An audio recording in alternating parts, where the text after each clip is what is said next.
Hi, my name is William Kruger. I'm with Accent Automatics, and we install all the ADA openers plus fire evac openers. I'm going to go over some of the basic adjustments on them. How did you get that cover off? How'd you get cover off? You're going to have one screw in the corner. It's going to be right about here on them. And the covers snap on. All the screws for is just to make sure in case for some reason they snap off. It's just a safeguard. Other than that, they just snap on. They should hold on without screws in them. Next, we're going to go over to the controls. Each side's controlled. You got your adjustments down here. Your first one, you do got them labeled right here. The SPT is going to be your spring tension. You never need to adjust with that. That's only for new installs when you're applying the arm and putting the arm on. Gotcha. It just it opens up and kind of puts the operator, because these do wind around 360 degrees. They're not limited to how far they can wind. Gotcha. So it's just the spring tension before you put your arm on. And interior and exterior doors are a little bit different on the spring tension we put on them. Next one open is your open speed. That's going to adjust the open speed. How fast you want to open. Yep. And like I said, they should be maxed out right now. They are set to low energy. So they do have limitations on how fast and how fast they open and close. If we want to slow it down, we can turn it down a little bit. Yes, you can turn it down. Next one over is your close speed. That's the third one over. Next one is your push and go. Your close, is that your delayed? How long it No, stays no, open? just Or closing speed? Yeah, actual closing speed. Closing speed. When you say closing, Yeah, that's closing so- speed. Gotcha. And that's the closest speed. And they all meet ADA codes right now. You shouldn't have to mess with any of that. It's all into ADA. Next one we're going to go with is your close torque. You can adjust that if you're ever having issues with these doors pulling shut and not pulling shut hard enough. These operators are actually a power open, power close. Right. They do have a spring in them in case of power outage. They still have spring return, but you can actually adjust that up and you can get them pull harder. Then the next one over is going to be your hold open time. Okay. You can turn that up. Once again, they are preset at 80 or Right, yeah. 88 speed, so there's a minimum of 5 seconds you have to keep them held open. Yeah, With these being on the can I settings, call they you are back and defaulted. They recommend can't go that less than training 5 for the seconds. ADA? You can turn them up if you want to give additional time on them. I need to call back in 5 minutes. Next one over on that is your key hold open. You guys are not using that function. That's for some Okay, reason cool. if you have So far, so good. there's a different activation you can set in here for some reason. You were coming in Okay, and thanks. just Bye. wanted to come in real quick at night and not use the ADAs. You can actually give it a second activation and you can have less time on that. It's a function you guys do not use in this building, so it's something you should never have to change. Outside of that, never touch any of the dip switches up here. You got to start doing weird stuff with the door. If you start flipping them, you do have to do a relearn on them, which something they'll have to come in and do anyways. You're going to start getting weird lights if you start flipping them. So that's pretty much all there is to them. Obviously, you got your push button, open them. The outside doors, they do lock down at nighttime. So whenever that panic is not dogged down or through the card access, your exterior doors will not work. They do shut them down. Does that make sense? Will that hurt if it's locked when someone tries to open the No, building? it won't. If you hit the push buttons, the exterior door will not open. You have to power up that the panic bar in order for them to work. The panic bar's powered. You got powered to that? Oh, Yeah, they're powered. All 4 of them. Okay. So We've got we could put in a switch over there if we want to, but we're just running through the access control right now.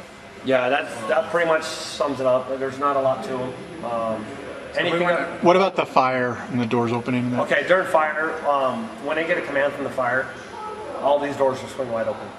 Like I said, as of right now, any of the doors that have the caution automatic door with the activate switch, those are your ADA doors. Those are the only ones that are going to open with the push buttons. All the other doors, they only take the command when the fire system goes off, and they're all the same way. First, the panics have to drop out. Once the panics drops out, then my doors will open. The doors will not open fire if the panics do not release. Just in case they are, if they're locked down, you know, we can't have our doors pushed on. There's no need to have them pushed open. They're not going to open with it if those panics are not knocked down.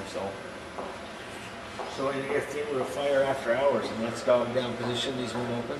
No, the fire It overrides it. it. overrides it. There's an activation going to the That's panics what I too. thought. So all the stuff's tied in. You have activations going to those from your access control and also fire.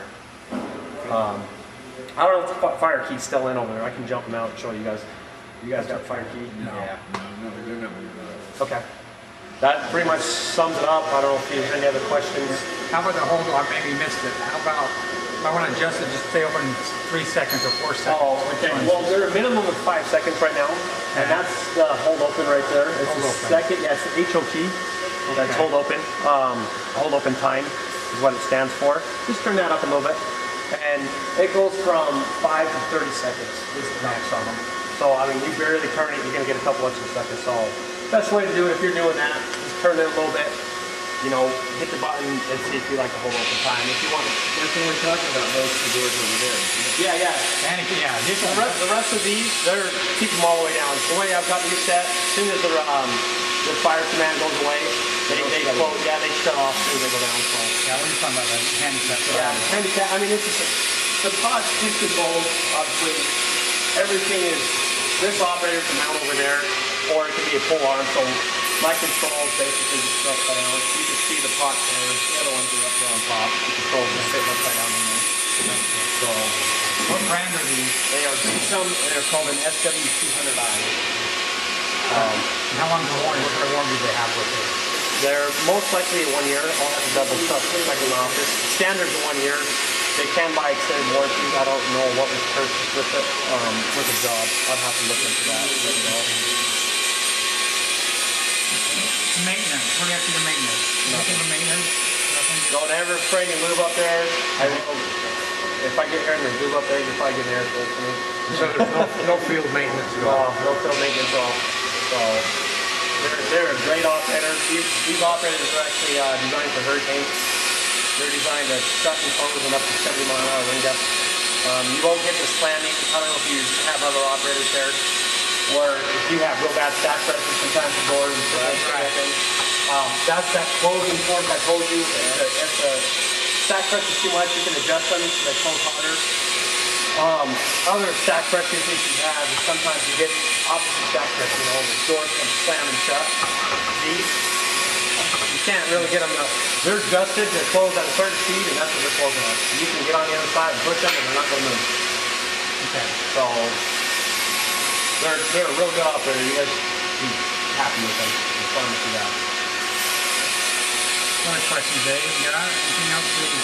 So that control right there, just as far as these two doors, the 2 automatic doors. What was that? It's just one door. Just the one door. These operators, they get operator in and operator there. So this is all for this door, that's all for this door. And then I've got certain wiring connecting them to, so when the fire goes off, obviously they're all connected. Push button only goes this operator, and then the exterior operator on the right hand also. And then same with that one, it's left-hand doors on that side. And then you've got your west entrance over there. They've only got the operator on the half door, because they're not fire going over there. They've only got an operator that goes out there. And then those manual closers on the opposite door on those ones. Are these push battery operated on the outside or hardwired? Everything's hardwired. Yeah. You don't have to worry about changing batteries. If for some reason you come and hit the button and you notice the interior door opens and not the exterior, most likely there's probably a relay that went bad that controls that. Lets it know the mechanics are locked. So if that's the case, most times just give us a call. We have our contact information. If anything like that happens. So there are the red lights right there. There are indicator lights up there. When they flash different patterns and different speeds, they do mean different codes. So once again, give me a call and I'll be able to verify what it's doing on that. Other than that, that should sum it up. Like I said, no real maintenance on them. Never move anything up. That pretty much sums it up right there.